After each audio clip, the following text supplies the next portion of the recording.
नमस्कार, जोहार, मैं संजय और आप देख रहे हैं न्यूज झारखंड। चलिए जानते हैं सुबह से लेकर शाम तक की तमाम बड़ी खबरों को। पहली बड़ी खबर की बात करें तो गरीबी में झारखंड बस बिहार से बेहतर, रांची से ज्यादा अमीरी जमशेदपुर में, सबसे ज्यादा गरीबी चतरा में। नीति आयोग ने जारी की पहली बहुआयामी गरीब सूचकांक।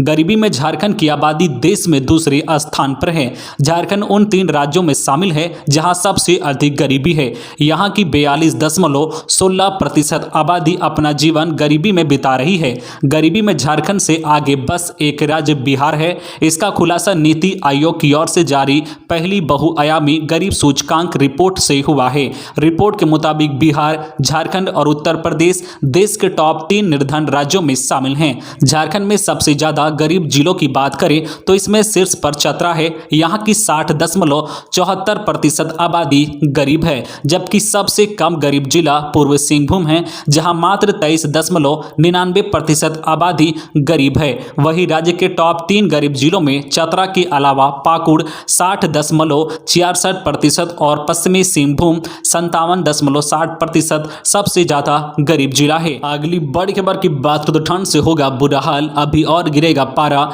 अगले 2 दिन में 2 डिग्री गिरेगा तापमान। रांची सहित झारखंड में शाम होते ही ठंड बढ़ती जा रही है। पिछले 4 दिनों में तापमान 3 डिग्री नीचे आ चुका है। मौसम विभाग का कहना है कि अगले 2 दिन में तापमान में 2 से 3 डिग्री सेल्सियस तक की गिरावट हो सकती है। पिछले 24 घंटे में सबसे कम तापमान 11 डिग्री सेल्सियस रामगढ़ केवीके में दर्ज किया गया है। वहीं रांची का न्यूनतम तापमान 13.8 डिग्री सेल्सियस रहा है। मौसम वैज्ञानिक अभिषेक आनंद ने बताया है कि अगले 2 दिन में तापमान घटकर 11 डिग्री सेल्सियस पर आ सकता है। मौसम विभाग ने जो पूर्वानुमान बताया है उसके अनुसार अधिकतम तापमान में भी गिरावट देखने को मिलेगी। अभी अधिकतम तापमान 26 डिग्री सेल्सियस है, जबकि अगले 2 दिन में 2 डिग्री तक गिरावट देखने को मिल सकती है। अगली बड़ी खबर की बात करें तो ई कल्याण पोर्टल खुला, 11 तक कर सकते हैं आवेदन। अनुसूचित जाति, अनुसूचित जनजाति, अल्पसंख्यक व पिछड़ा वर्ग के लिए कल्याण विभाग झारखंड सरकार ने पोस्ट मैट्रिक छात्रवृत्ति के आवेदन की तिथि फिर से बढ़ा दी है। आवेदन की अंतिम तिथि 11 दिसंबर है। इसके अलावा नए शैक्षणिक संस्थान ई कल्याण पोर्टल पर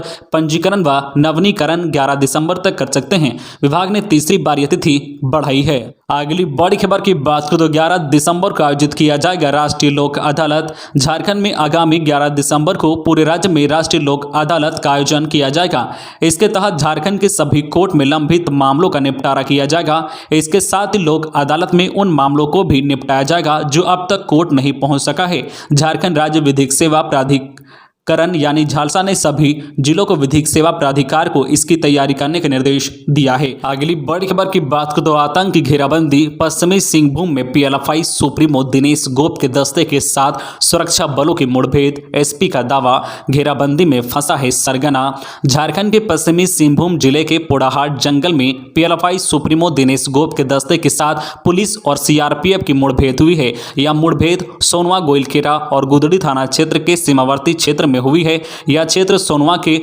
परसुवा डैम के दक्षिण की ओर जंगल पहाड़ी में स्थित है। पुलिस अधीक्षक अजय लिंडा ने शनिवार को दावा किया है कि सुरक्षा बलों की घेराबंदी से अब तक सरगना और उसका दस्ता बाहर नहीं निकल सका है। इसकी तलाश में सर्च अभियान चलाया जा रहा है। अब तक 8 बार गोप पुलिस को चकमा देकर निकल भागने में सफल रहा है। पुलिस ने इस उग्रवादी पर 25 लाख का इनाम रखा है। अगली बड़ी खबर की बात करें तो कोरोना की चिंता के बीच 15 से शुरू होगी अंतर्राष्ट्रीय उड़ानें। अफ्रीकी देशों में कोरोना वायरस का नया स्वरूप मिलने से बड़ी चिंताओं के बीच केंद्र ने 15 दिसंबर से भारत आने जाने वाली अंतर्राष्ट्रीय उड़ानें सामान्य रूप से संचालित करने की अनुमति दे दी है। नगर विमानन मंत्रालय ने यह जानकारी दी है। उधर डेल्टा से भी खतरनाक माने जा रहे वायरस के इस स्वरूप के कारण कई देश कड़े फैसले ले रहे हैं। हालांकि भारत में इसका कोई केस नहीं मिला है।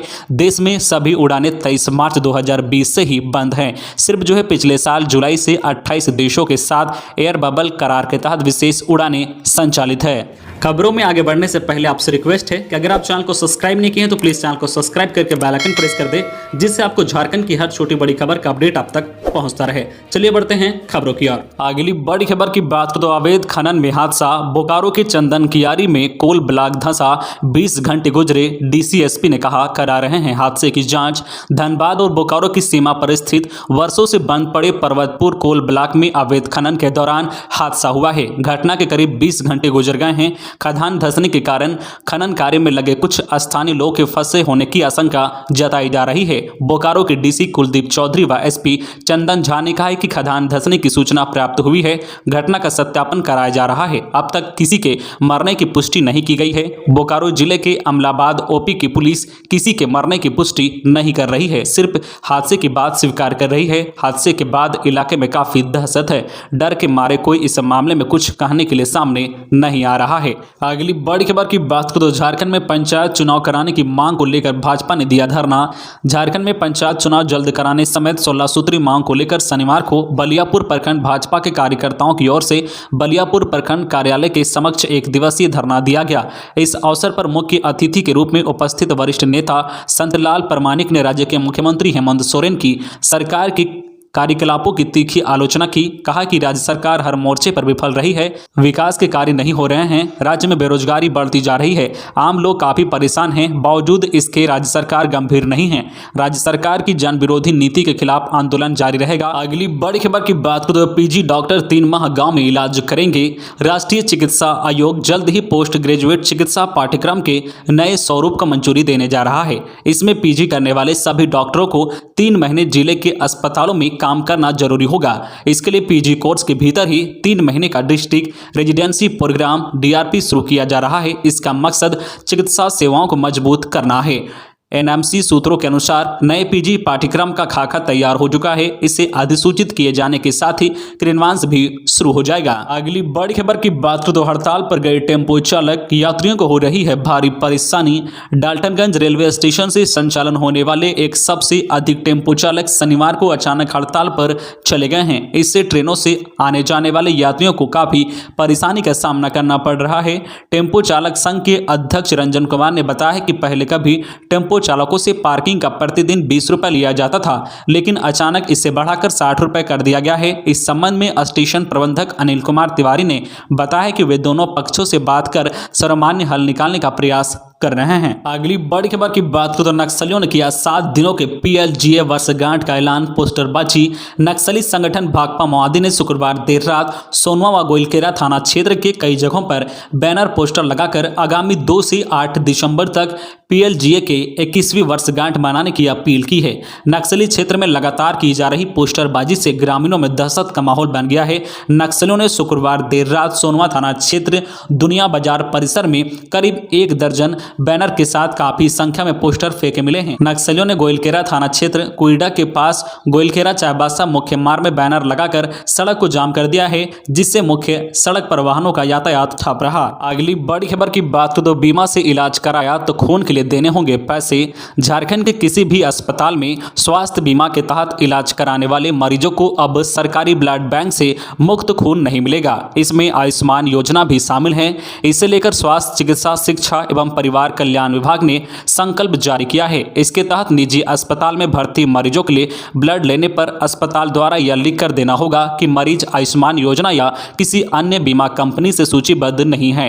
निजी अस्पतालों में इलाज कराने वाले मरीजों को शुल्क देने पर सरकारी ब्लड बैंक से ब्लड मिल सकेगा। ऐसे मरीजों के लिए सरकारी ब्लड बैंक में प्रोसेसिंग चार्ज देना होगा। निजी ब्लड बैंक में मरीजों से 1 यूनिट खून के लिए 2000 तक लिए जाते हैं। बता दें कि अभी राज्य में 61 ब्लड बैंक है, जिसमें 38 सरकारी ब्लड बैंक है। अगली बड़ी खबर की बात करें तो एक को नियुक्ति व परीक्षा संचालन संशोधन नियमावली पर सुनवाई। नियुक्ति नियमावली व झारखंड सरकारी चयन आयोग परीक्षा नियमावली 2021 को चुनौती देने वाली याचिका पर झारखंड हाई कोर्ट सुनवाई करेगा। प्रार्थी की ओर से पूर्व महाधिवक्ता व वरीय अधिवक्ता अजीत कुमार ने मामले की शीघ्र सुनवाई के लिए चीफ जस्टिस डॉक्टर रविरंजन व जस्टिस सुजीत नारायण प्रसाद की खंडपीठ से आग्रह किया है। खंडपीठ ने आग्रह को स्वीकार करते हुए मामले की सुनवाई के लिए 1 दिसंबर की तिथि निर्धारित की है। रमेश हांसदा व कुशल कुमार ने याचिका दायर की है। उन्होंने याचिका में कहा है कि राज्य के शिक्षण संस्थानों से 10वीं और 12वीं पास अभ्यर्थियों को ही परीक्षा में शामिल होने संबंधित प्रावधान रखा गया है। इस प्रावधान को अनिवार्य करने से संविधान की मूल भावना समानता के अधिकार का उल्लंघन होता है। झारखंड का निवासी होते हुए भी राज्य के बाहर से शिक्षा प्राप्त करने वाले अभ्यर्थियों को नियुक्ति परीक्षा में शामिल होने से नहीं रोका जा सकता है। इसके अलावा स्थानीय भाषाओं में हिंदी व अंग्रेजी को शामिल नहीं किया गया है।